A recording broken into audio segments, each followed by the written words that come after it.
What if your own brain kept sending you the same frightening thought again and again, no matter how hard you tried to ignore it?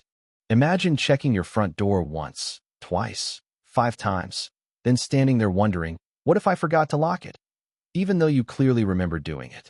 Or imagine washing your hands until your skin becomes red and painful because your mind keeps whispering, they're still contaminated. Would you call that being overly careful? Or could it be something much deeper? Millions of people around the world live. The truth is, OCD isn't about being neat, organized, or perfectionistic.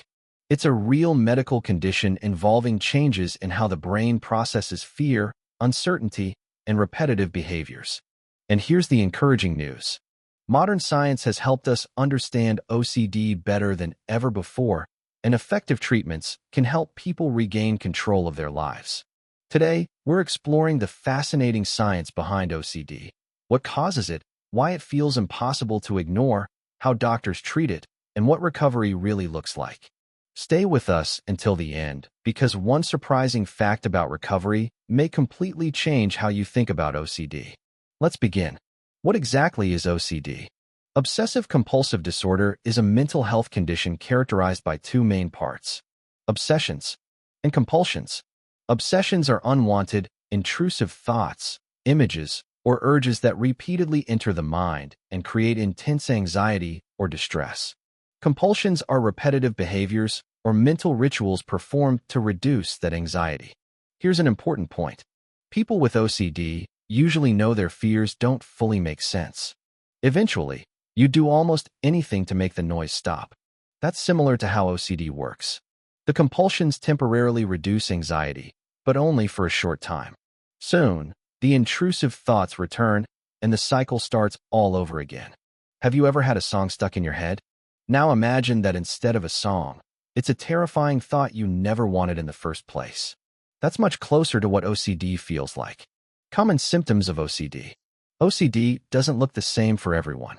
Some common obsessions include fear of contamination, fear of harming someone accidentally, fear of making mistakes, fear of losing control, need for perfect symmetry, religious or moral fears, unwanted violent or sexual intrusive thoughts.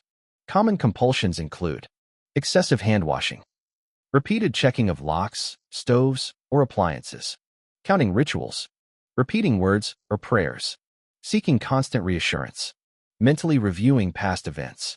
Many people spend hours every day trapped in these cycles. School, work, relationships, and daily routines can all become incredibly difficult. The brain science behind OCD. So, what actually happens inside the brain? Scientists believe several brain regions communicate differently in people with OCD. One important circuit connects areas responsible for decision-making, habit formation, emotional regulation, and detecting potential threats. Normally, this system works like a quality control manager. It notices a possible problem, helps solve it, then allows the brain to move on. In OCD, that move on signal doesn't work efficiently. The brain keeps saying, what if? What if something terrible happens? What if you miss something? What if you're responsible? The result? Persistent doubt. Even after checking the door, the brain refuses to accept the answer. Instead, it demands another check. And another. This helps explain why reassurance rarely works for long. The brain simply resets the alarm again. The role of brain chemicals. Our brain communicates using chemical messengers called neurotransmitters. One of the most studied chemicals in OCD is serotonin. Serotonin helps regulate mood, anxiety, learning, and emotional balance. Researchers believe serotonin signaling may function differently in many people with OCD. That's one reason why medications called SSRIs, selective serotonin reuptake inhibitors, can help reduce symptoms for many patients. Scientists are also studying other brain chemicals, including dopamine and glutamate. These may influence habit learning, reward systems, and repetitive behaviors. Research continues to reveal new pieces of this complex puzzle. Why does OCD develop? There isn't one single cause.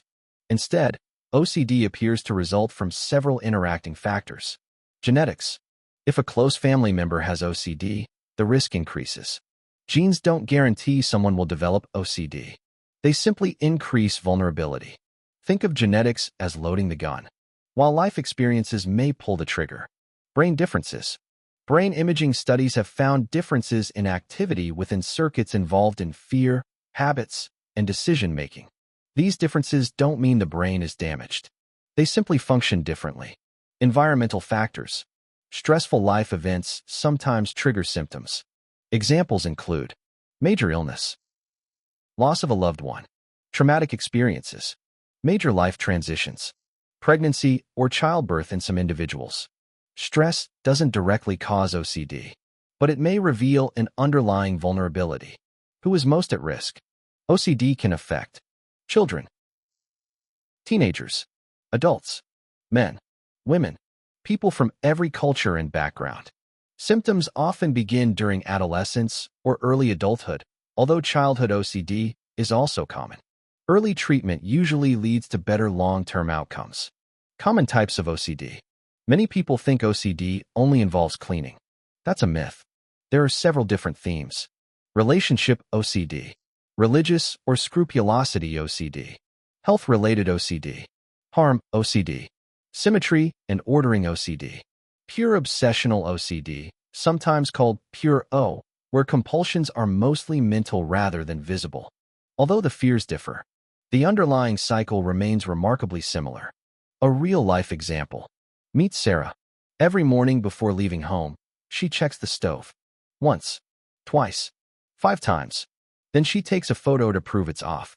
Halfway to work, anxiety strikes. What if the photo was from yesterday? She turns around, checks again, arrives late, feels embarrassed, repeats the same cycle tomorrow.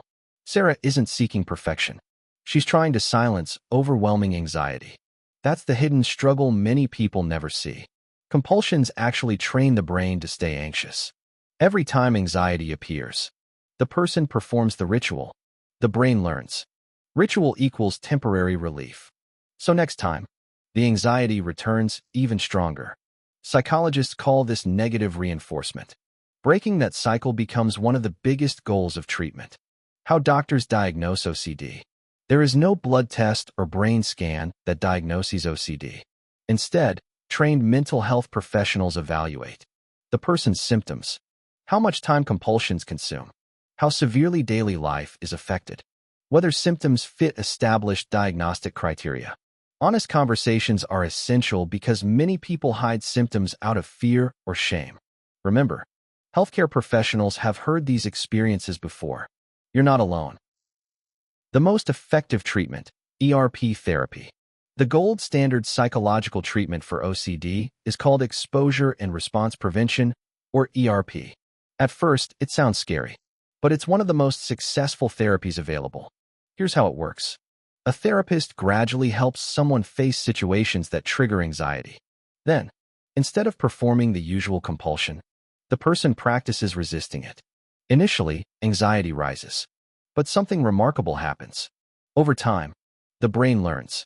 I can tolerate uncertainty. The feared disaster didn't happen. The anxiety eventually fades on its own. Little by little, the brain rewires itself. This process is called habituation and inhibitory learning. ERP doesn't erase intrusive thoughts. It changes how the brain responds to them. Medications that can help. Some people benefit from medication. Doctors commonly prescribe SSRIs. Examples include medications that increase serotonin activity in the brain. These medicines don't cure OCD overnight. Improvement often takes several weeks. Some people need higher doses than those typically used for depression under close medical supervision. Medication works best when combined with psychotherapy for many individuals. Never start, stop, or change medication without consulting a qualified healthcare professional. What if standard treatments don't work? Some individuals have severe OCD that doesn't respond fully to traditional therapy and medication. Specialists may consider additional options.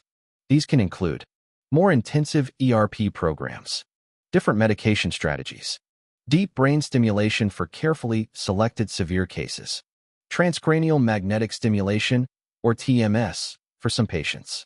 These advanced treatments are considered only after careful evaluation by specialists. Fortunately, many people improve with standard treatment. Lifestyle habits that support recovery. Treatment doesn't stop in the therapist's office.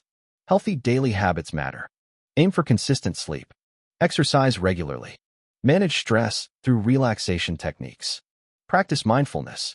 Limit excessive alcohol or recreational drug use. Eat a balanced diet. Stay socially connected. Celebrate small victories. Recovery happens one step at a time. Can OCD be prevented? There is currently no guaranteed way to prevent OCD. However, early recognition makes a tremendous difference. The sooner treatment begins, the easier it may be to interrupt the cycle before it becomes deeply ingrained. Parents, teachers, friends, and healthcare providers all play an important role in recognizing warning signs.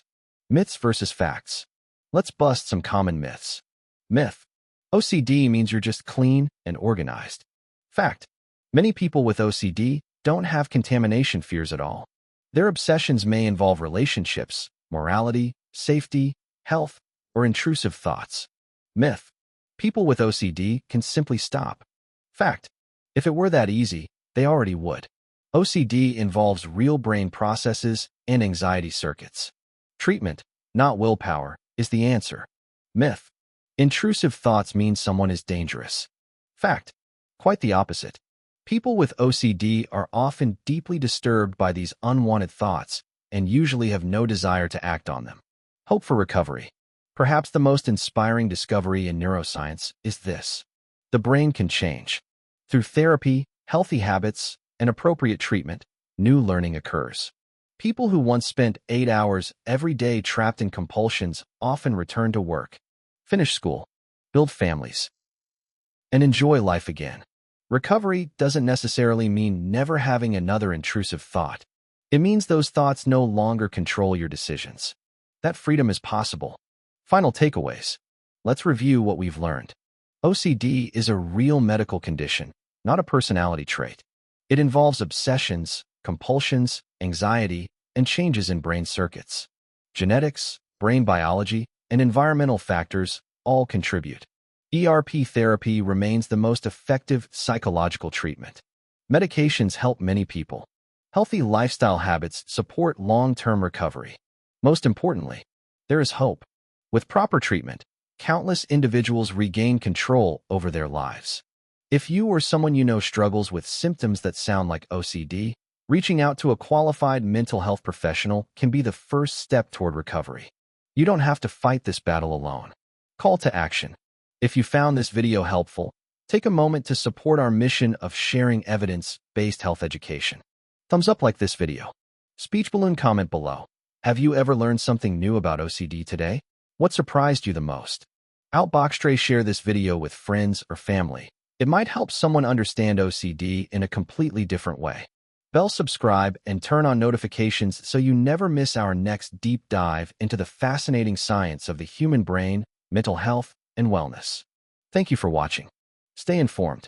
And remember, understanding the brain is one of the first steps toward healing.